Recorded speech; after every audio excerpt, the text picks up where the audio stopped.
O le langa al faipule o le tukuki por tonga te anau tu yono. I le citizen New Zealand. Le foi ua tatala mai ai le malo New Zealand ma le avanoa i atumoto le Pasifika. E malanga asiasi atuai i New Zealand au noa ma se toe ta alo sanga o se visa asiasi. O le aso se fulutasi o le masina nei o Aperila, lua o lua lima. Le ana whaalau lua whalau i tele mai ai le Office of Mlanga inga New Zealand, lea la asanga. Ina ia amata wha malu mo le sfulua masina mua e whaata itai atuai i le aso ono i Leilua o lua lima. O le swinga lea mo tangata Pasifika e sa loto i lava ona malanga i New Zealand i tutono le lua sulfa masina. Ma mawhai ona nofo i New Zealand i le ono masina o le tausanga ai le mwhai ona sili atu ma le iwa masina. Ai te tau lava na whaamaliaina ai a inga mo le visa asiasi i la tau mai atunu o i lalo le fono al Pasifika e au fiai le Federated States of Micronesia o Fiji, Kiribati, Nauru, Palau, Papua New Guinea, the Republic of Marshall Islands, Samoa, Solomon Islands, Tonga, Tuvalu, ma Vanuatu. O le awha awawa na whalangolango le taita inga le tua molo na tō finga fau o le sui pristene. O le vai asa mua nei o le fionga tuala Nico Palamo. E peo nalo i ai le sauninga whaapitoa le whaamsinonga. Ma awai atu i ai e fionga i whaamsino le whaamsinonga whanua maswafa. E au fiai ma le pristene ai o le pulenga mona tau ainga. Saunua tuala i le sauninga na whae atua i le tofinga fau. O le sui pristene o le whaamsinonga whanua maswafa i lona whaafitaia. Ma le whaamoemoenga i lona tangata. Mai ole ai whaatino le ngāluenga i le mea e ngata ai le silafia. Mai a whea ai le tā ua o le whaamsinonga whanua maswafa i le tausia o le tātauanga i whanua. Ai o soa lau pulenga o mata upu e la ngona ai lona whaatawaa ma le anganga atoa e ngalue ai matautua mo Samoa. O le tausanga lua fesfuluiva na tōwhi ai i le fionga tuala. E avea ma whamasino o le whaamsinonga o whanua maswafa.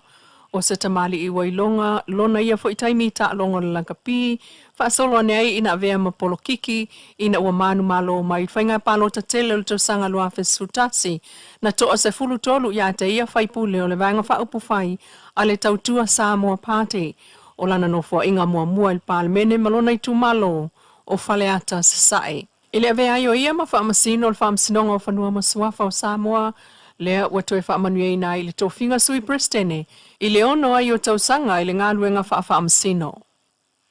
O lo whaawauma ia I le vai aso le neisa sa o le paseka, po le whaamna tuina o le vai tau le asamaliwa Yesu Kiriso, ma tātou mai tau inai e ka le sia Leilua sa whaia alato sa uninga whamanatu, o le paseka I le asto na ina te anei, le ka le sia mulmawa Iova ma le ka le sia le atua.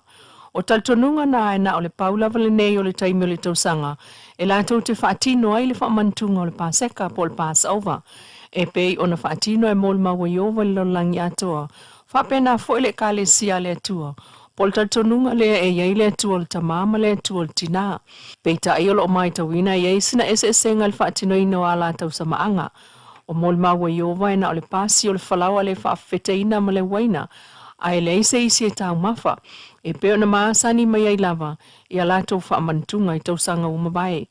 Whaatusa I le paseka le ka le sia le tua, e whaatino le tau mawhaino le areto, le whaafeteina, ma le vai mumu o le whaatusa o le waina, po le toto Yesu Kiriso, e peo na tusia I le luka I luasfulua whai upasfuluiva. E le sauninga o le paseka le ka le sia le tua o le tamama le tua le tina, sa whaatino le fiafi fo o le astona ina te nei, I lona siona I le taulanga ia pia, na tamua I le mulumulu ngā ao, le sauninga o le paseka, matali sua whaatasi, e au fiai whanau matangata mātua, o le vai aso atoa lava le nei, o whaawasenga fo I mua lato sauninga ma ana pongi, o vaianga umalava o le whaamantunga o le maliwa Yesu Kiriso. Inesio tala, o le lona lua ile nei vai aso talo na amata whaaulu talo sanga o le kota masani ale malo New Zealand. E whaatu muai talo sanga tangata taitota si atu I Samoa sfurvalu whani matau sanga matua, po o matua fo I mawhanau. O si tia le awha I o tangata anga pa atu I Samoa, mai le afe se lau I le afe ono se lau.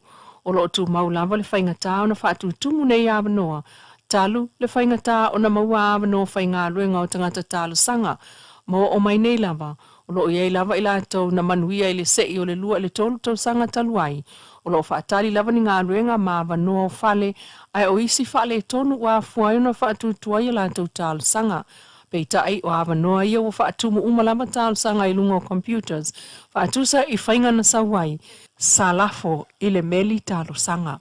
Masanga whainga o fia I lava I tangata o na whaatumu talo sanga I nei vai taimi, peita ai, o lo hawa noa pia fo I ofisa malanga I apia, mo fiso soani tangata mana umia le hawa noa mo e angawaa, I le sei wha ale tausanga ale malo New Zealand. E mawhaiai o na nofo maui New Zealand, ngā lue, matalo sanga mulmuliane I le citizen I New Zealand. Se me whawhonga o le whapopua le nei o atamua alang Samoa Entertainment TV mai apia. Ua sui ai fo linga ba ai o le maketi funga leile ne yaso. Ina ua tāne le fitu le tai au ua tū fale ie a le asosial au whai whaatoanga. Malato vala au lia mai le vasenga o tu stalai Faasalalauina le Leilua o mai le ipua ma whaalinga o lato o loa I tawhala mo le motu nei o polu. Whaia le funga lei market, I le afo le iwa I le tai au I le afo le sfutasi, ma toe a matai I le afo le tasi le auli I le tau le tolu I le fiafi. O mai le ipua ana o le atufa tufatu I tu malo filifilia o polu nei, tawalatu I fono whaavaya I tu malo, peitai. O le whaalinga o loa I tawhala ua atofa mo whai whaatoanga, ma tautai whaiva, tawalatu I le asosi o whai whaatoanga Samoa. O le au whai whaatoanga ia, ma le au whaiva o moli mawina pea, le whaawawai o na whaatau o latu o loa I tawhala. E ese mai le vaenga tu mau o le maketi funga lei. Le ua whai ai le whaalinga whaapitoa e amana I ai fo ilo lato tautua, mo le sila fia lau telo le tunu I nā fo au nanga lo whai sao le tamau ainga. Ua amatai le whaalinga le nā, I whale ie, I le maketi funga lei mai le afo le iwa I le tai au I le tolu I le fiafi. O lo whai pēr le tā alonga o matematenga I le taimi nei. A Samoa I Samoa, ma Samoa ia tunu o mamau. Po a fea e toi whaawa wai le fono le ana whaasele mutu o le palemene. Talu mai le vai asa mua mati lo o lima. Lewa sa no manino lava la o fia Faasalai. E te whatanga ina to en Lewa sa no. Lewa sa no au stai sui al parlement. O lava no lava sui mama. Yo. Au stai lewa sa no mai on fa no fia lo lea. E lo ai lo tulanga. Pe tai lo fia ma fontela. Ya, wai foi manatu no foa. O le a fa mai al tato fono. O manatu foi le ta sanga tu na mai ya le no foi ne lo fia ma te palmia ma lo kapineta. Ya me foi lo fia te tele tu ngai ma le foi tu mota. Ya tato oi, tato fa mo talo de tua. E deu ia se me tupu. O lo to apea le fontalai man fa tino ino lan ta fa yoi. Mele ya o ye le manat fa pena ya ole a tatia tato ngaluenga se sui ngamaria nei meu tato tu le mai ya ole fo sa no la fionga te mai tai pa mi ye si o wala talat ya le a tatia tu pe la fionga te mai tai pa mi ma la kapeneta ya le tulanga le e o ma wa tu lo fingal ya atoni tonu foi le mo e to e ola no o fatu inatu se la fora do ia e malolo tato fontana se ia se aso ia ma wai fo ile ava no pe ia tato te faso mo so lo pule tu ia ma tato to ta pena mai i se aso fo me fa ina de sui palmia o le sili po la a tadia le lafo le tato malolo o e fina ngara sa no mani yoe au ese le ai ua man malo le yoe Ele wala awina lava se isi fa awa ngo le fono fa asele mutu o le mota talu mai le vai aso mua o le masina taluai. Ewi ina ele Leilua se isi taimi o le fono la tamai al palemene vanga na lava na tapinanga masani mo lan talo le tupe fa soso lo o lo lima lo o lo ono. Pei tai ua toe to ia fo ile laulau o le vaeng fa upfai ele fas. Fa tua ile atua sama ua tasi le songa fua se fulu fao apeli le lo o lo lima. Ina ua masi ia tule tu malo sa fata lua. Ile fio ol pa ia ol fa ululunga ol fal fao a inga sa tunu mofono. Ala tai le fetalainga ile ai tu tangata ma le to fa ol tau lau niu ma upu ia tu oe la ala taua. E mamoli alo ia ane le to fa tu pa i John Matis. E fai masui tau vao sa fata i sai po sa fata lua ile a inga fa tua ile tua sa mo utasi. Ile fai ngā palo ta tele le tunu o ta pena i ai mo lua o lua ono. O le nofo inga oro o yei nei ale palemene, o ave aile sunga lau matia manu ringo Purcell, ma fai pule le tu malo i lalo le vang fa upfai ele fas. O le isi le na fai pule o le to aiva o minister, o lo o au fia i to tonu o le taita inga o le malo o le fas i lalo le palemia, a fionga fia me na o mi mata afa, e ese mai le to ono o isi minister, o lo tu maulava le avea fo i mata i tai o le whai ngā malo le fās. E ui ina ua le o toi avea mani tō tino le sita lau le vaenga wha upwhai. A le wha atua le atua sa mo watasi. Pei tai o lo momoli le wha aftai o tai fono le fās la au den mali e toa pla tai vau. I le tu malo sa fatalua. I le taimi o le lātou wheilo i ngā nanafi. Ina ua momoli ane le matai o le tu malo. Ua wha moe e tau vā mo le fās i le palo tatele o lo loma a Samoa. Mo le taimi nei, ua silia ma le 5 afeta ngā tole tunu ua mai au na whaafou le stala mo le palota o le talo sanga le ofisa palota a whai le whaafouina lo le stala i le whaafounga o le stala o lo whaanga solo nei o le salatupe e 2 afeta la. Ai o lo mori mauina mai le ngā solo atu pea o i tū malo ma o lato sui whaatutu e le sitala i le taita inga le whaasilua o lua ono. Tala turiloa mai le ofisa o le pulenga po le whaalapaptonga tau eltise, ma le whaasoasoaina o le wila o lo o iei nei. Ua tau nu whailoa alo i ai el polo inga o whaalawala whaafosei, mo le taliatu i awhio inga tau eltise. O lo whaawa upeo na ngā lulu e whaatasi le ofisa tu tonu whaalawala whaafosei, matu ia whaatasiai, manisi o mta ngā luenga le malo a wal whaatinonga o ngā luenga, mo le taliatu i le whaafita uli. O tau nu umai ai whanua fi elitise o lo lisi le malo, mai le kampania le Ankero New Zealand i Aotearoa, mai ua tuina toi nei fulu asou.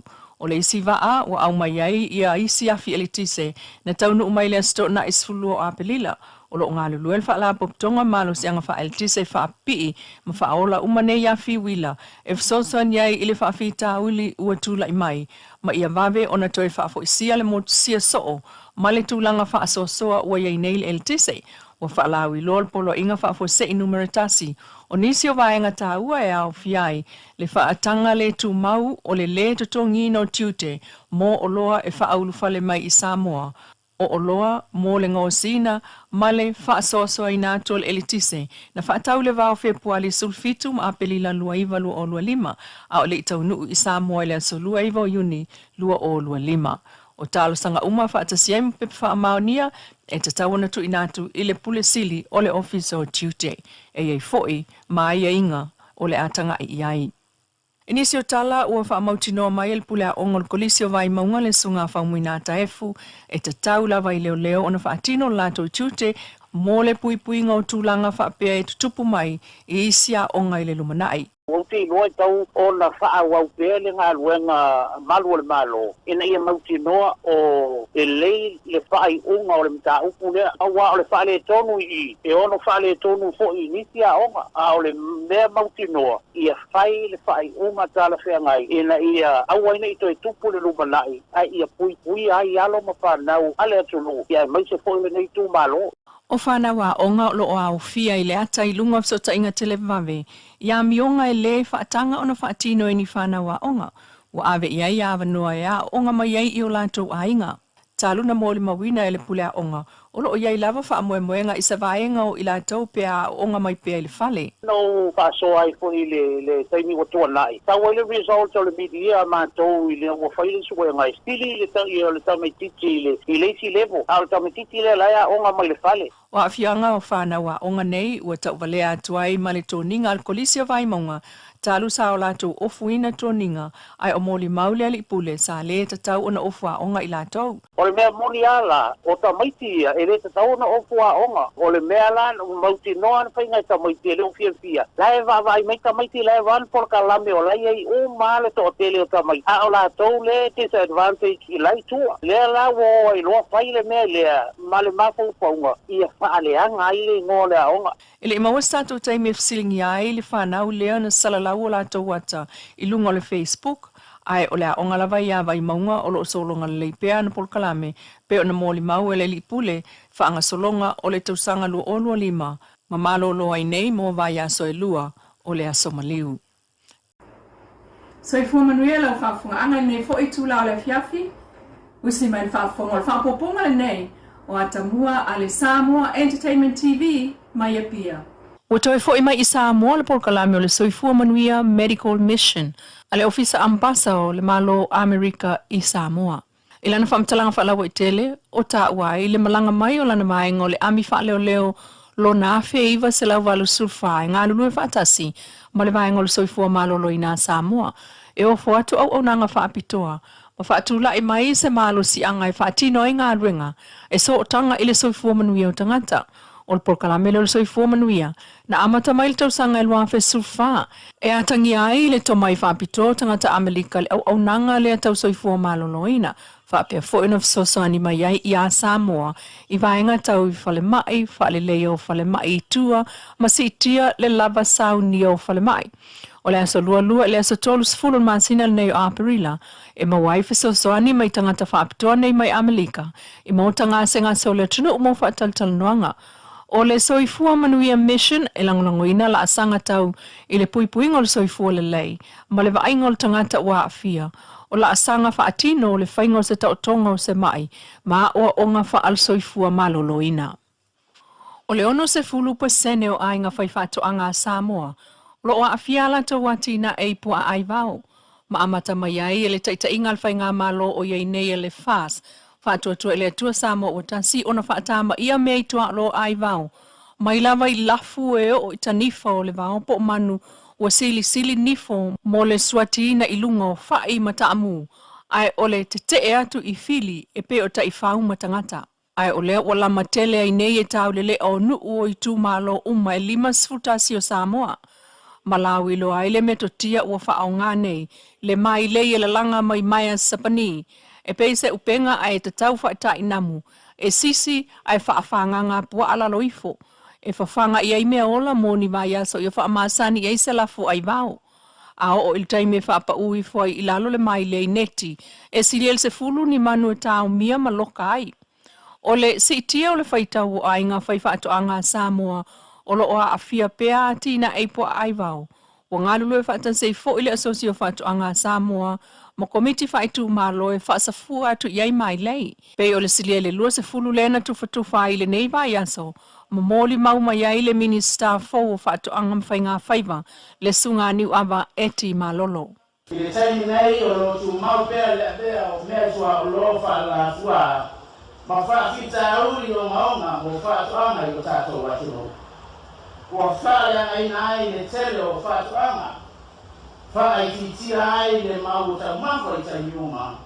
Ma whaai titia ai tupe maua whai whaatoanga.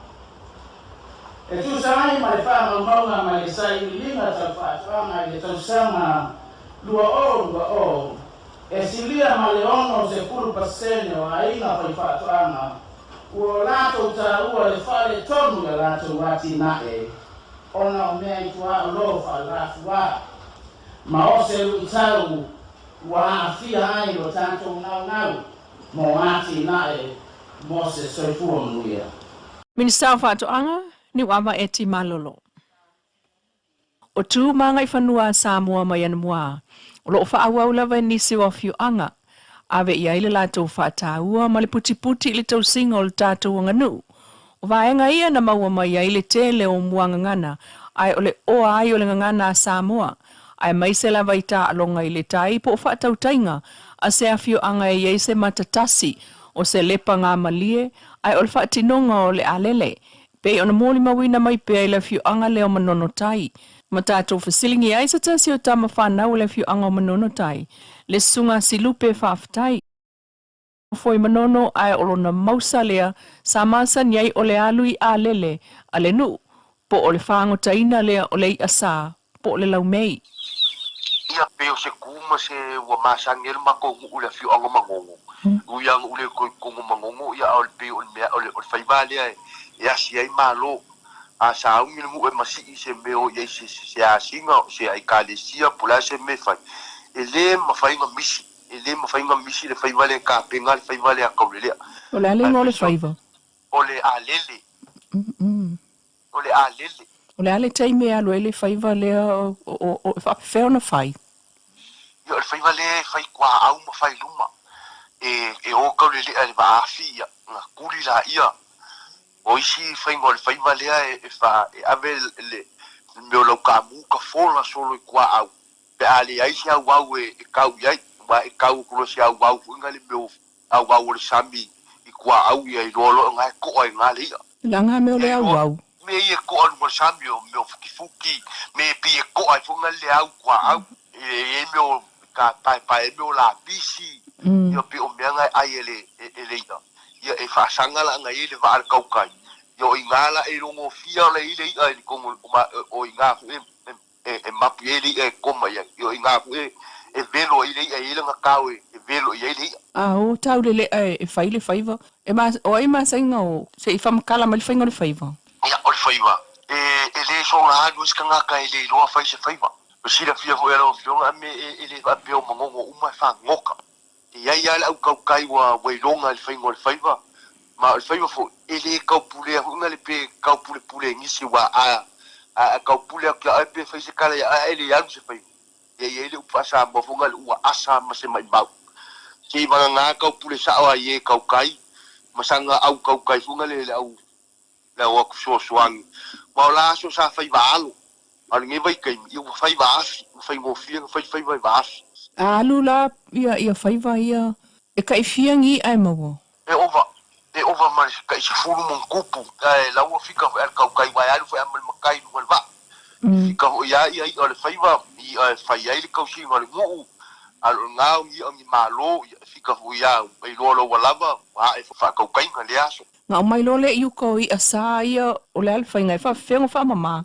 O le ia wha mama mai lumo ua. ya fa mama ile ai vanga nga yo ko ko le ole ya sai ile ai ka sambia ai fa nga pe makai ai nga makai ole ko mari ai kungwa lunga la ko pe fa ole ke mi ole fa swa vai kungwa mama ilu mai ko inga lunga fa ofu le pe al ofu le ole me kwa lo ya fa ngol ofu ole la me ole hale mangongi male manga yer kau mafa ole i asa ole le mangongi manga ia ke mi e vela mai ai pe o longa sua lai ko kongo ole asa o longa sua pe au pe o mangongi nga ka fa ya al ngi vai ke nui ka ko wa kuka wa fi kuka fo ngale wa akale pe falai I wa iska ka pe mangongi pe lo saunga ya al saunga ngal makwa I se la po se ngai ko ingam ka mangongo ai ko soi fu mangongo le mangongi ole ka fa I tutono se nuu ole faife au ai ave I fa alo longa ole ale vaenga ole I asa ave male faife au ole vaia ai lalo piko lalo le e vai e se unga apa yo le ngaki nga faife au le sanga muli ole ia e sanga muli ole ia o le tangata la e pito tu yelo na tawo le nuu ole ale vaenga ole ia ave ia makaudia ia e le upa sa mo e fai le sai e yong apa e sai bu ngali ai ingi como sua pe au ia e kufala ia ngai e kufala ia le sua pe au pe ole le ngali e kufang e sai como ole sua le e como pa ku ia nga kufala ia e sua pe au e fai fale le ofula fai mal mailo fai fale le ai ofula fai mal mailo ia alu longa sua vai la maopo e fai le ia ofule mailo fai le longa la maopo ia malu sua vai le sua pe au ile nei vai taimi maleta mo fai tete le tamate ina ole lau mei ole a so sila fia ma so langona ole fa awa ona tamate le lau mei ai ole ai ka mo fai ia le vai ngor se manga e awangi ko fa makenga le ia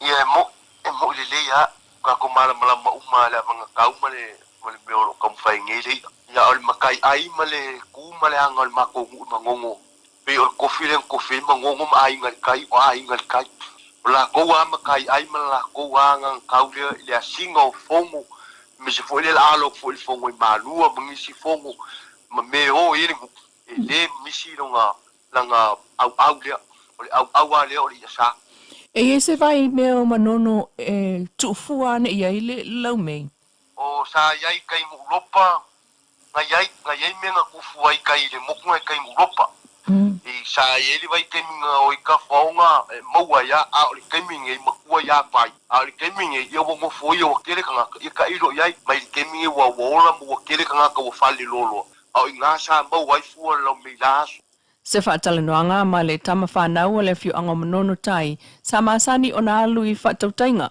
po au whaiva e velo ai le lau mei le sunga a silupe whaftai. Moli mawina pea e le na manono tai o lo lantou tau samia le asa e iei fo I a fiu anga o savai o le lantou fo I lea matai ai o le lau mei. Wisi mai whaafonga o whaapoponga le nei o atamua a le Samoa Entertainment Tv mai a pia. E fitu isi masina leo le afa awa wai lamo na saini le sunga mau hanta I le ofisa o leo e whaatali ai le taime wala wai lono whaamsinonga. O le lona lua ile nei o aso talu mai le aso lua o le vai aso nei sulima o aparila. Na tete ena umai e Mr. Hunt molianga leo whaasanga ia teia. E walu molianga e au fia ile tau whaaleanga mal whaaso e sai lunga social media. E so tanga ile post sa ia tu ilungo le Facebook. Ma fesiringi ai le pulenga o company waalele. I se pusa oti na au mai le waalele le ai se maliu na au mai ai. E tolu asa o whaatulanga mol whaamsinonga ia Novema. Talu e fitu mo lima o leo. O le aso sfulu iwa lua sfulu male lua tasi o Novema lua olu lima. E amatai ona su elem ta upule nei. Matu maupea polo inga o tatala e Mr. Hunt I tua. E au fia ile saini le ofisa o leo. Ma le tau fia ona pepa malanga. Mai lawal whaamsinonga le vai so nei o le tau fia o pepa malanga ma le saini le ofisa o leo. Lea Natalia ai ele whaamsinonga le tal sanga la au le mali e toa plata I vau. E toa ilo na vaenga o le tatala ai o ia I tua e tali ai lon whaamsinonga. I fola sanga ata mai ta ilo ia o tu lai mo la auli ma le mtanga luenga o leo na sauno ai mero lui o la auli o le whaipisinisi e iai o na tiu te whaale ainga I tu maloma e kalesia e nofo maufo I Samoa. E ui ina iai lona tusi folau New Zealand e nofo maulava ia I Samoa. Peta e manatu le fionga tai malangi o tulai mo leo. O ai inga masani lava lea mo tangata molia e au fiai le saini i le ofisa o leo. Ma le tau fia o pepa malanga. A fai e whaala vela vea le saini i leo e mwhai lava o na saini i se ofisa o leo la tāne le taimi o whaanga solo ai ni pol kalame o le palota. O tali ai nei, se whai unga a le whaamsino i lem ta upu le fionga Justice Tuatangaloa. O le afionga i le ama malu le malo tutu atasi o Samoa, tui mleli whano wa ale to aswala wile lua. Na whai masui o le tunu ue tali alo e tusi tō whinga, o le sui o le malo o Georgia, mo Samoa. O le vai sone ina tau awa tuai tusi tō whinga o Mr. Beggar Diwali, i le ao le malo ma amana iai i se sauninga pupuu, i le moto le ofisa o le ao le malo i vai lele. O le whapaanga malo e lua na amata mai a mati se fulu lua lua o. Ma whaawau mai ai lava le sotanga i anga wha malo au whaatasi, i mata upo e maali e whaatasi ai. Po leo atu, i le lua o tolu o, ua mawhaio na o laati na e ina atu nuu. Ma fola ai e le ampasa o Georgia, le langolango ina e lona malo o Samoa. Whapena foi o na amana ia le malelenga la na fionga i le ao le malo. Le vano no foi o Samoa ma le tunu o Georgia. I mata upu tau li tau sia o le file mu. O anga whaatemokalasi ai o le puipuinga. O le tunu ule o Georgia i lunga o le whaafanua. E ilalo i fo Lucia i tu isa sae o le atu Europa. O lona te le tu sa ono i vafe fitu se lau kilomita. Ma tangata e tolu tesi mo le fitu miliona o lo aina. O le isi le atu nuu sili o na leva o na tala whaasolopito. Ma ana o loa ngaosi e au fiai ana whaamafu po le ngaosia leo le waina. O le elina e o le aulo. Ma le ngaosia o ie po o lava fabrics. I le luafe sfuluvalu na amata whaatanga ai le cannabis po marijuana i totonu o Georgia. Peitai. O le isi fo i le atu nuu e le o fi le mu fo i la na ia whai ngā malo. O le sui o Georgia i Samoa, o whaipoipo e tasi lo la alo mai no fo mau i Ganbrai au Satalia. O le totele o ainga wa fisota i mai e fia manino i whamamonga tau tupe, mo la tau tua a ua manuel citizen New Zealand. Wa fuai o na tu mai le whamaninonga, o le esenga o le emergency benefit, ma le superannuation. O le emergency benefit, o le seleni le na, e anga waa ia ili tangata citizen New Zealand e no fo mau i New Zealand. O lona winga ele anga waa ia i na i tua ale ua mawal citizen New Zealand. Ai fia no fo lava i Samoa. O whamtanga uma mo le talo sangaina ma ia inga o le emergency benefit. O le toa tele o matua ua siti atu e no fo i New Zealand. O mawala to emergency benefit. Faasalalua fulu, faasalauina fulu tala New Zealand. Ile vai aso. O lo mawhai o na maua emergency benefit mo ila to ua atu e no fo i New Zealand. Ai iai teimia malanga mai i Samoa. Sila ia inga. O lo oilunga o penga ta whailangi ale wins po le WI and Z. Peita iai talo sanga mo le emergency benefit ua te ena. Po ua ilo ina ona o whamtalanga o lo tu ina atu ilo ofisa mai ono le anga vaai. A whai o iai se whale tonu le utula i mail talo sanga lo tua a. Masana emergency benefit on whaafsota ilea o tele ai epe ona ia saunoa. O le superannuation, o le seleni anga waa ia ili tangata citizen i New Zealand, pe a ausia le ono 5 tausanga o lona soifua. Pe ta ia tatau ona atol se 10 tausanga o eno fo i New Zealand, ile mauai o low citizen i New Zealand. O whamtalanga uma mai inga o le superannuation, o lo maua uma ilunga o penga tawhailangi. O le superannuation po o le pensiona, pe ao o inanga baa, o na mawhai lea o na e no fopea i Samoa, ai mawala uwa manuianga, pei tai. Ile taimine e leanga baa, ia isa isi o tua a ua manuia i lalo tula fono, le Citizenship Western Samoa Act tasi iwa walulua, o na e mo o mia le nofo i New Zealand ili se 10 tausanga. O lo ia le tau mwhainga o lo whaatala noa a ili whainga malua New Zealand, mo se awala e whaapawhala ili se 10 tausanga mo na o tātou tua a Samoa. Ona ua wha 2 tausanga. O pule e se alo tātou sitiseni. E mo o miaile tula i mai o ainga o tua a ua manuia i le sitiseni. E lango ia le nātau mawhainga e ala. I le stala i le polkalame. O le whaliu le la. O lo wha mao popoina e le Asa Foundation. O wha monianga ua maua o le mau o le sitseni New Zealand ua ngava ailoa lea i le tusi folau New Zealand. O le whaamonianga lea o le amawhai ai ona e malanga atu i New Zealand Australia. Whaapea isi vaenga o le lalangi e au noa ma le tautalo sanga ino se visa. O le Super Gold Card ua mawhai nei o nā ngava ai sa o se tua a ua atoa le ono 5 tausanga o le soifua. O le mau o le sitseni New Zealand ua ngava ailoa e siaki matonga fitinga whaafoma ai. Ma isi au nanga mo le soifua malolo ino tangata New Zealand. O le mau o le sitseni New Zealand ua ngava ailoa mo le talo sanga ino se fale o le malo pe amana o mia e nofo ai. E le whaingofia na toe maua mai sitseni New Zealand i le whaalua tau sanga na awa ese ai le malo New Zealand. O le whaaftai tele lava e ave i le whaipule ia te anau tu iono ona o le whaauluina o lana pili tau whaofi ua toe maua i le awa noa i le neimta upu. To i titi lava Samoa na tula i mai of Sosoani i le ngā luenga lea sa whai e lopi ai vaenga wha upu whai uma. Ai sili ai le to i titi o tangata na maai tūlanga tau tupe e whina waile mata upu. E iai nisi o tu a ua whaingata o na toe malanga mamau. Pei ta ia iai le whautuanga e whai pēr le Citizen New Zealand. A wā a manuia o toe rifana tula se le ni sa tutongi ai le talo sanga. Olo iai se tau mawhainga mō le talo sanga ina o le malo. E whaapawhala le se fulu tau sanga e nofo ai New Zealand. Whaato aanga waa i le pensiona New Zealand. A whai a manuia lea tau mawhainga. O na mawhai lea e ila tau olo alala i Samoa. O na tala lea wha manuianga. O le taiminei, olo ua iai le support group e ta ua o le whaaliu le la. Olo wha mao popoina e le Asa Foundation mō a inga. O tua awa wha manuiaina i le Citizeni. O se awala e fsosan iai mō whaamtalanga i whaamanuianga e anga waa iai tua a pe a maua le Citizen New Zealand mō a inga o whaamanuiaina tua a ma e fia awai i le support group o le whaaliu le la so ta i le sunga tele ai Edwin Buni i le emaili edwin@buni.co.nz. O te lo leo talitonu o lewa ono tau tā pena pena mo le palo talua o luono. O fiani a tau sui whaatu mo le palo ta tele o loma po se palo ta whaatope. Mo le whaafonga mai le tulu, pe ono whai atu le tato whatatana ngā momo. E le i whai asa mātou wala au whaapito le atulu. O sa iki ni sui.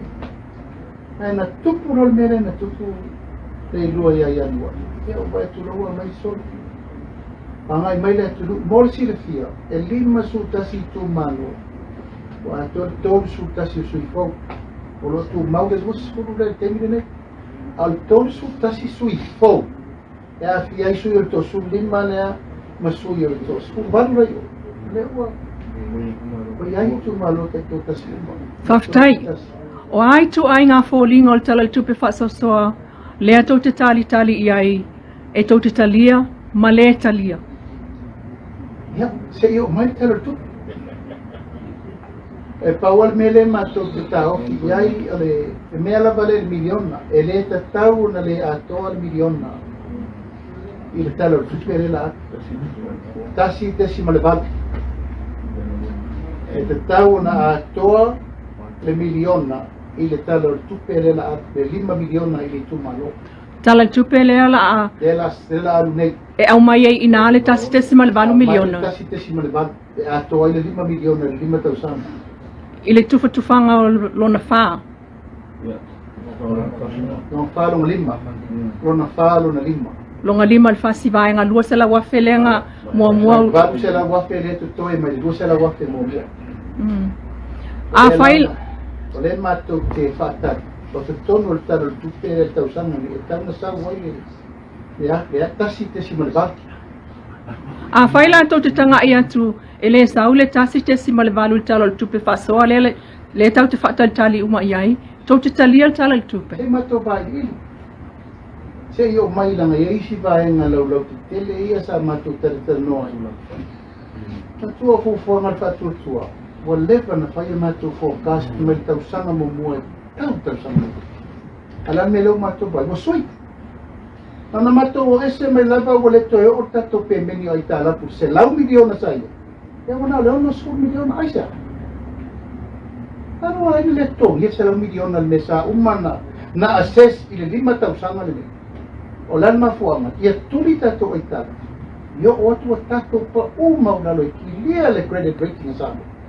ala mele usui fai o le le se supplements awa pa ore te toni mo tato itala Ona fena tupu ai ona o tau sanga lenta nei le ana pa uele tonga ino. Ia mulai se tato supplements e usa wai wana le ono su mo tupu miliona ai sa ta se lau miliona o le fokas na fai tuli la vai tala fo la uri na fai e la mele tu pa popo mai nei mal fase la ule wa predict mai nei e o fokas mai ni fale tonu le pa tu watu ia ma extra si o le to mai o pi fale le po ia tu watu ma la fiang o le tunu se mato mate tu po a fo lino tala tu pere la na Ele ai sau tal tonunga o tau umamalo tau fai ngā malo lea le tutupu mai ai mea ia awa o le lava o le fast lato fast I le nei tu o la me ua matou tele I toe a fia talu mai anu wana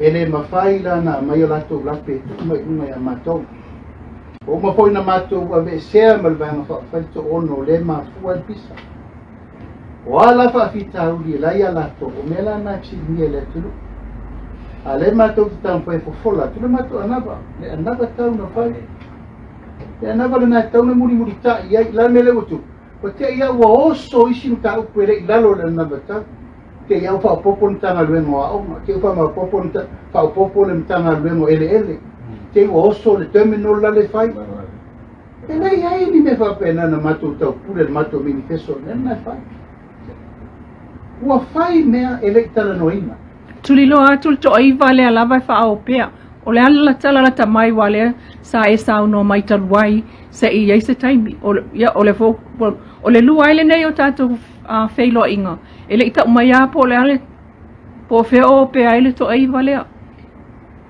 e te mau e whai ana upa e tua se tala le tengi mei o lo wha solo ke o no whai atu tā ua te tala o tupere la sa tengi mei o ma whai no whai atu le lava yasu o le ale mea ngai mai a whai sau le tala o tupere ai wha malia ina o lea ngai lava I tūlanga o le lufi ina le mesa iei e iei tūlanga te mato whai umuni a le memo mo e tau na mato wha manatu o le mato te e whai ngā malo minority e le whai lava mato alo e se ma le meo le lango le mate I loa le sa o le mela e whai e a matai a se tiptilo e tiptilo mo mata I tū le tūlanga e o iei le tala o tupe le sa o temi me ia ma whai leo le mato kufoni Ele passou na lá, olha o sal, ele não olha isso, ele faz government.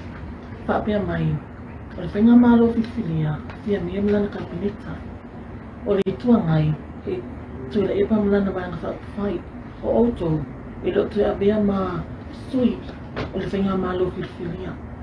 Lá se tu tira ele tu não.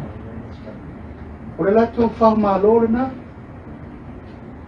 a whai nei matou te whai pālota po ele fast mo I tonu pāne. E au noa male a fia le chapi. O ele ma charity o van pauta. Le nei a matou. A wale mea le ta whiriwhiri e runga mala lafi e runga whapea. Ole whai ngā malo. E rawa ana I mai wale fast pati au fast kam. A lawa o man tuturi to ono. Pavesenga o toa ia ingor tula fono de ko tate fe po ai mar pom te lai o le ale no fo ngi tanga te ole to invang fa fa so ne to ne I tani le ale fe mo ta ya atono e fe am tatu kino te lo to ia I va en am se fruitai ai ira na matu o ana no te ma te fast pe pa o lu munai o le tau unga na o whaman moe ma le moni le na o le whinau nganga le aeangi lo watu kore na tu sa I ngasu lona we o la hui ka pena la tu pati lona we I le moni na le whamaoni tele mele tau e ano tau vai e ao na tuli le whamaoni tala na I lore na o le whalau toa le winga le na e ka ua le na nga e ia pe whapena tau au le o le fesili pe ona ia ile le tūlanga ile talo le tu e me se foia le tūlanga ia ile ta penat ta goi ole ta vai atu le filma le ka ina no matu kono whapi. Ia me se aia tūlanga tō iwa, tūlanga le tō iwa. O le tūlanga muni aia, a ui ili le mafu anga na vi seio, a tōne manino le mero tau tōne mato, a tō whatu whala inga e winga tō iwa. O le tō ono le, o latu ta pena mea peo nei, le tua intresi ngā malepe. O le tō ono le, a fia, i whamalepe noro manino ki tōna whawaya le nei vai whauwhai.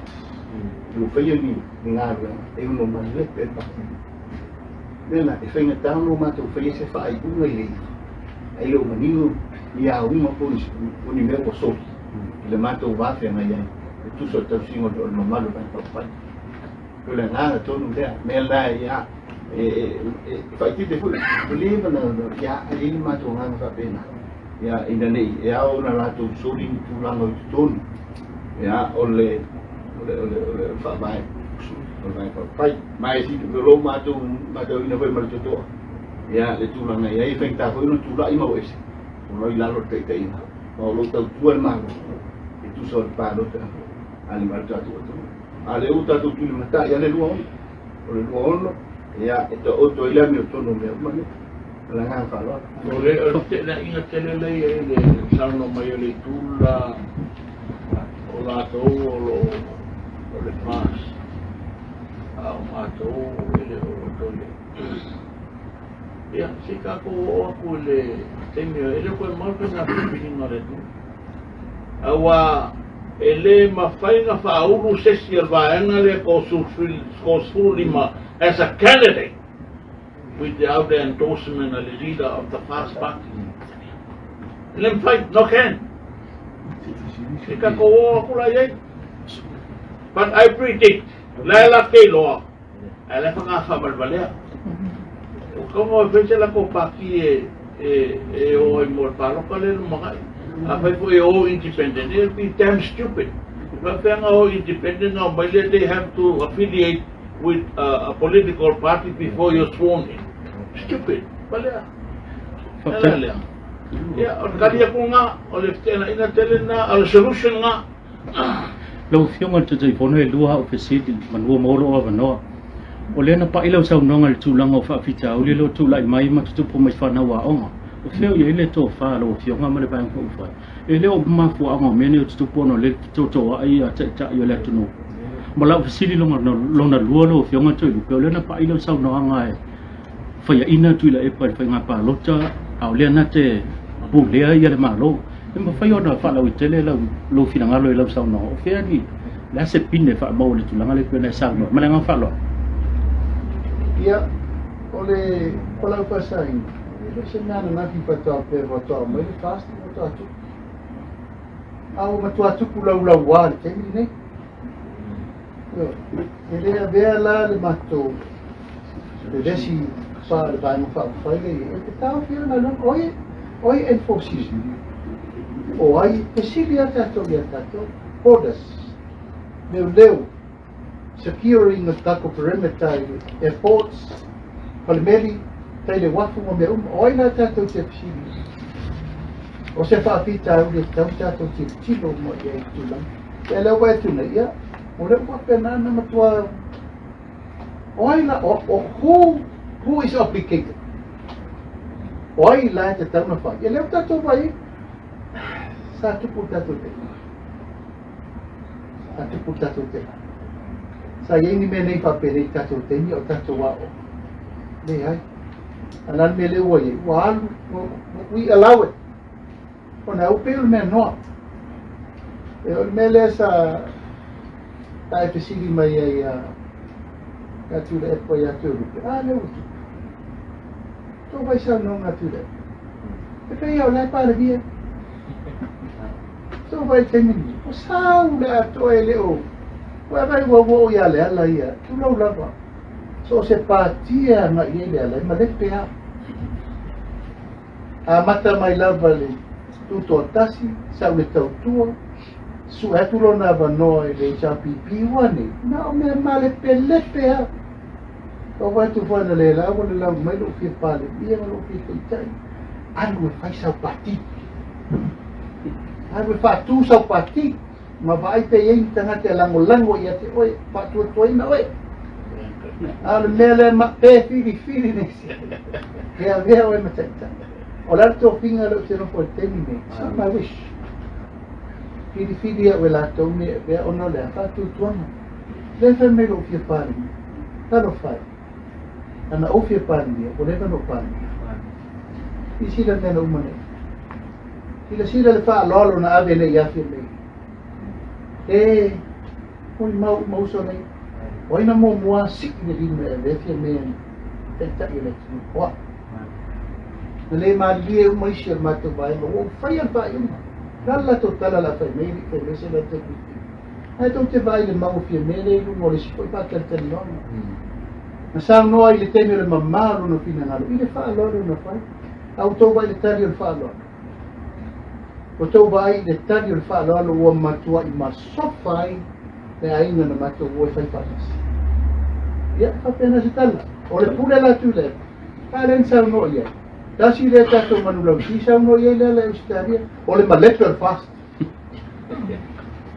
na wala langa ne le langi ua tini le tato manulau ti malepe le fast tini tato manulau ti e malepe le uman no fo inga nei o ila na fa malepe le fast e siri Samoa lana mafu angol mato mau ese o lo utau ma fa ia tu sa ili la Newton tu watu lo vai ma fa upai sa ili la Newton ala me le upai ele iai se tai o se malo le Pasifika ma le lalo langi ato wana faia ni fai uma mata nga pa pe sana malo leaders united people tangata tai la to te separating tangata ala mele utu ele mato vai vai ses male lato teritoriuma e na te oma apel vai na fau they dumped me just like leaving me on the road to die ai oma apele le ability ma le credibility o parti na mato wofa ma le teritoriuma ele se to fa ale to lua skule tu te ni lan tari la we le sa meme awo mana avel mato tusi bar mato pato numa e mato loia fai le mata o pulto ono le fai nei uma lo puna na uma fono na fai nei ta pena loa tamata nei le fai tua ala e munga mai ala to le fai nei e mal mela vale nei o le mato leta di ino le minority government la le sila le pasa Pasifika ma le rule of law le tato te vesi iai o le what is the rule of law is this is the democracy le tato te na nau iai o Samoa ma lo e tau abe I le autas tamasino o tau pe ono utarsa ngatu se te sili ia fie me po l'alto inga malama le tato te ie temi le mato te fina watu ia e pe o nai tulanga na tano manino ila sulu le tulanga la vai tulau lava ala wa mai au tau manino mai fie me fili mai atu ila e palma pare chapi pi de forma fetalai mari sui forma fetalai e la tau tala le pure lumo lo wa si Faasalalauina ala to pelo o te pelo le mena le vai ala va mena le fai la u mantala pa fea le party hop e mar collusion le wa mata no fai la ua fai lesi soli tu la fono I lunga o lesi soli nga tu la sa oita la tupua aru lesi ngau dungo lesi ngau ele la bala tato wo va pe le ase tala mai le fofu tala I lo le fesili amo le mole la lena fesili mai ya mena tau fa no ya tu lo fionga te fono fi moli o matu a manoa vai te tasi vai aso tatu filo ima ale te tala tula si fa solo tu tela ngale una te sili mai e va tu tale tolu e ta wo yo le you have all the opportunity mai a se sila ile mele de tu pune le feo mai e ta tu palu tu pune no ko inga la tabwa alu atari molian to liu mai fai parti fai ina le tapu le voto tu same scenario fai molian an voto le auto tu fatas aisia o le la una le sa ave le tu o tactics Risa teitai. Whain teitai malo. O le winga le. Mai ai sila foi ile fono ia ianua. Ma fa compare I fono le 5 tausanga le. Na ia se fono na uma sa vali foi ia. E fenga sa papito fero antula. Ta tu kuia ianua. Sana ta no. Le winga le na. Ina wa uma foi le taimi le wa regular fono.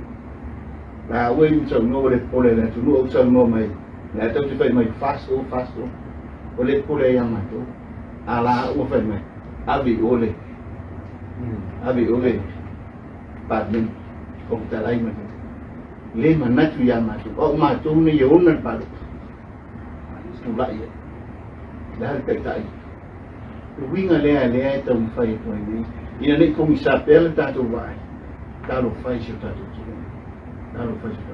Apa ko fonga le ni sa una tu ai. Te. La mo so ai. I evidence mai tai shaman. O le ale me le mo, ma me le sa. Ai la mo pela. E mai fo. Sa. Me na le fai. Te ni mai. Ana le tai. Ai fa fonga mai le amatanga mai au mai te ni. E ta milo ale. Sa na mai tai le tonga. E uma mai. Ai sa fa ma le pe fa. Le winga le tamatu pea le nganga le ya ona e te ora yo le puto ja la to fa mai pe ma tia polo te los ele na ya to sa me ya tu no ora ta uale le to fa ye be se pon mai I tala fa son pito pal medal ka to palo sa o se mata o kuma tua onga la ai o le ina sa no le fianga I le sui parmia o lo fa vai o le pe mai e fa onga le doctrine of necessity e pa ile bela le no pa ile pa tautonga o le pa nino la no fa vai e kakao no pa ka o sui 45 days before Mangana ye como fava, ale mta o le fon kala. Ele não se metas. Awo ko sile ye le onga. Ole mta o nga fon mo. Fa fa ma ye mele, wa ye le mu la ko sunu limbala. Nga yo ya ku le pa mal ba ngale ala ba la ngol mele ko le ngol mal roski mai pe ngo. Ale menga ye ngam kwa pi ngau la lo fa pe. Nga may whakule lafo, wai, makaukia. For the first time in history, ngayon may kupulapin sa lawan wongo, talangal palmene. Mga Samoa ko pidaw kalimeno balong umaro, finish. Umayay nga, ko whako, inaalam me len tupunit po, tangal pen. Kakao fong kalainga ko sinsila, ilim kaupule, o kasi facility po talay isang fay, bahangan sa bades. E que le pulet que me quero esse malmoca. Ele avai de macangar men foi. Macangar que ele. Ela não for palmia, não for sui palmia, ai foi olo corpo corunga, vale le a coi malau minska ye, masa vali fa. O que eu for. Sa boa malau sila mai, e nem foi como o palmenge. E se ele pari que ele. Lá em Samade qua, falo aí. Dan melewe o mai sofa yo que te ko ngau fon kala ile kasela kala o ko male saban le fo ko ni lo va fe kaya ni fon kala ile ko afimari male ko wa ngoa yo de fon ka pe ngo pe ko kala ai longa ko ise fon kala pe o lo yo no pa mela ngai maka upuale ele kaunga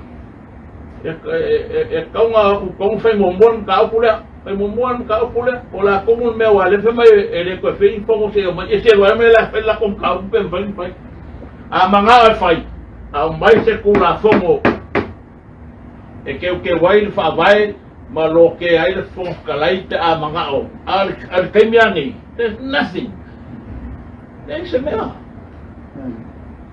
ya pero lo kulanga ngai fi fa mangingo pul bele pisa so o el bele ole o le lako mea ia o mea ngā whau o uma lako fomo o mala o whai ale o mangsa wafi me e abe whokala ima sui whokala wa le mapa o whau so ia manguia ka tai lau whiunga lau tō whāring o mtua lau whiunga le tatai whono o te pesira tutulanga foi lele o lea ua o whapea mai so tula whono i tanoanga e peon tatou ona mai mo foi tatou tunu umale i whasisilanga le ala so tula whono i lalwa inga le whapea o lea e whai mea whatasi mai pāti i le tula whono o lo me i mai leisi o lo sawali se mai leisi pāti anga i leisi pāti o lea le taimi e mawhai ai ona whaatino tula whono lea ina ua e declare ina wai o leisi pāti ma ua umona e le stalai pe ona o tala noa ngā nei ma tulanga whapea i lunga o social media ua soli e lava tula a tatou o e vai i tula whono stop body hop and affiliation affiliated o le upure nā whai tonu whatasi ngā rua whatasi tau pule whatasi Nala mele utato vai temi o mana avere tusi a whaualo i le loa sili e na i ele loa sili e avere ta upu whamsi a oila kopi e tu le e pale ala le pule ma le chapi pi ato that is a proven evidence wa affiliate legally nena ta ule affiliate o Fafsana, alme sili na matau tia. Ola tomi e no se parti. Apa pe ola sepe, la o independent. Ola taimi ala te affiliate i lesi parti, o e pari hop. O e oso mai le leo sa parti e sa e join lesi parti e fai ton de la e afia i le tusi le na. O le tusi le na, ai ave le lo isi. O kopi se mato. E se mea a oi lai kopia na ole. Le tua ngai e fiu e toi whau fiu tala le o pā mai wafo ia le ala. E fiu e toi tau wha la lanu e leo iese so tanga leo wha mai leo. E leo se lato lafo o le fast. E leo toi fast mai tamata. Ala le mafu angana to ai olo e tu lunga e whale lato lafo o mata mua. Ona ua lato te noa e o mai e lango le lafo. Ma ua lato tonu surma le wha i le tae au. Pena mato ma le pelepe. Pa pena na loto tele olo ma matamua me whaile lafo. Pena nao lato e suru dino. Ma te tūla i e tua mato lua suru te uma. Ala mena loto tele. I pato au mana whaile lato breakfast i le tae au. Tau pule ai lo. A leu tau mai. Olo au le. Olo au lato propose speaker. A te peri speaker ai tile. La le si meto e tau fiu. E leo tau tino mai loa fau mana fai. Soli tu la fondo. Io ia. Ale tali le tau fiu mai. Ia, lele wa mai moto va fonga sa no nga tu le. O le taimi ale nei o fa pa o fonga ofe. Ma fai me fa pa talo fai le tu nu o le lato fa fonga mai. E fa talo ngai vai le fai no tonu sa mo fa. O kiki la le nei le te tau i le whaalongona mātou. Langa i le te tau no mai tangata nei whai whapea upi whai o malo. Tau sa noa, o ai papara. O ai le fionga le whonga whetalai. Tofi lea na mai no fo inga nei o le sui o matani iu te ngai mareata. Hio ele mali e toa na talia tala le lei. A le to o fo i o fui patu. O ai fui patu, sa walta malo toa le leo. Tau waki na mara unu. Tau waitu lang, sa wai mai inga. Male whaasale le ana. Le ma fau tele. Wai au apau. Tau pau apau muri pola. Pena iei nga tangata no umale mau apule whioti se pānia. Nale mai moa sa moa. I tō whinga o umana whai whenga tu tasi. Tu muampule. Awa e vai per patalo mai vai. I sa o i o so mai o i pa la vai po i kuri da ori ia. Mori mau mai sa moa. Le ni ngau.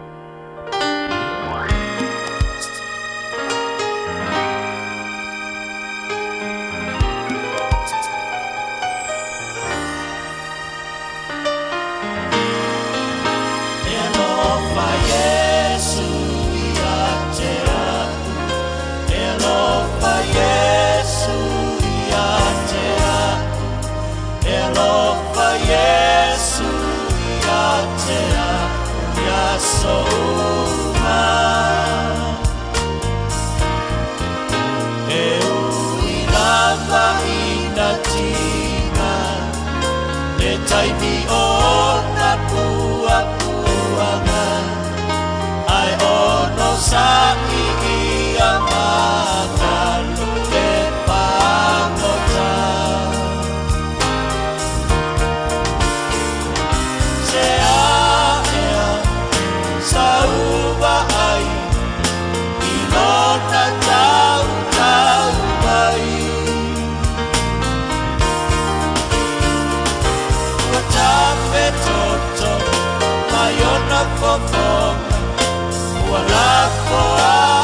Yesu ya joy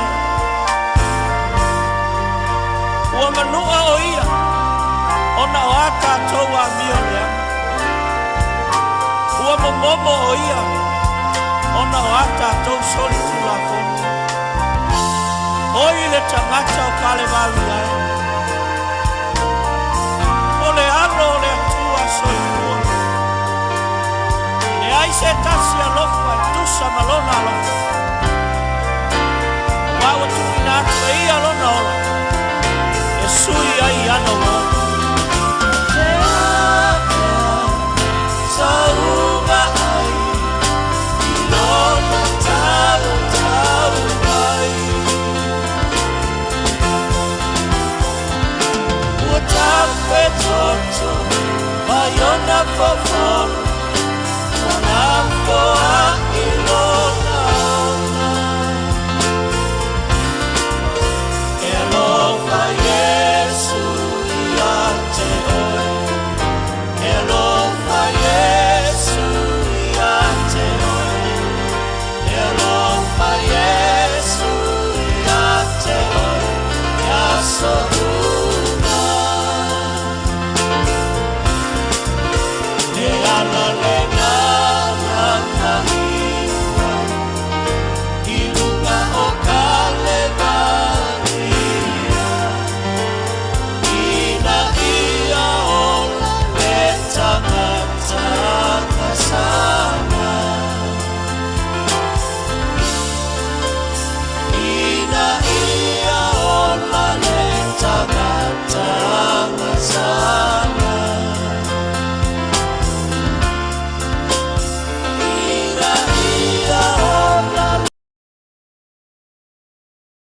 Tasiva malulua peitai. E ono mawhai ona talo sanga pe panofo mau. Oia, a ua tātou manatu, oia ua pasia. a ua tātou manatu o ia ua pasia ele atua ma ua paati ngaina a ua manua o ia ona o a tātou stori tuna kono ua momomo o ia ona o a tātou ani o leana o lea o inga I pile muai sa I ona lunga lea o ona whaalava lapa po tua malolo ai ki tātou panguele tua mapaya sa pilinga mo Yesu a o tu ai ne ilo kala alu Yesu le Nazareta na malimo au ma o ko ai Yesu ile tele o lo waloma ua paasa o lo toai I ka sano popolonga Yesu paapetai o ai ea ua mana tumaya Angako I olo waloma se a ea o te tawia tumai Ave atu ia lo tau e pai mau polonga Yesu olo ualiki ola ulea ta utinoga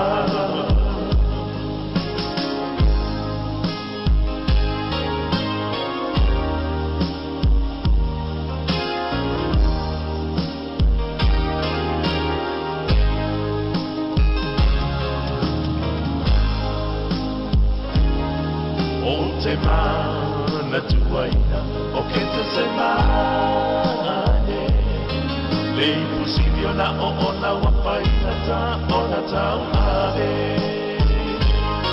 lau tatalo tuku no noto a olona pina nano taluai ki tale pakota ina ia manalo Yesu paapetai o ai ea ua mana tumaya Angako I olo walopa se a ea o te tauia tuai Ave atu ia lo taona e pai mau polona Yesu olo ualiki ola ulea ta utinonga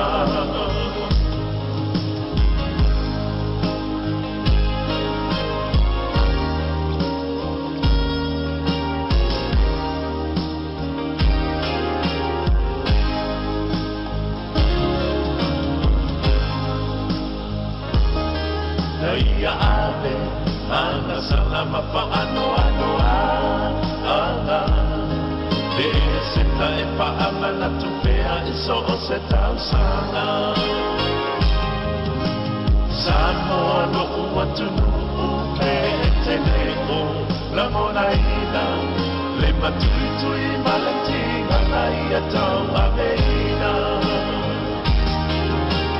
Yesu paapetai o ai ea ua mana tumaya Angako I olo walopa se a ea o te tauia tuai Ave atu ia lo taona e pai mau polona Yesu olo ualiki ola ulea ta utinonga Yesu paapetai o ai ea ua mana tumaya Angako I olo walopa se a ea o te tauia tuai Ave atu ia lo taona e pai mau polona Yesu olo ualiki ola ulea ta utinonga Yesu olo ualiki ola ulea ta utinonga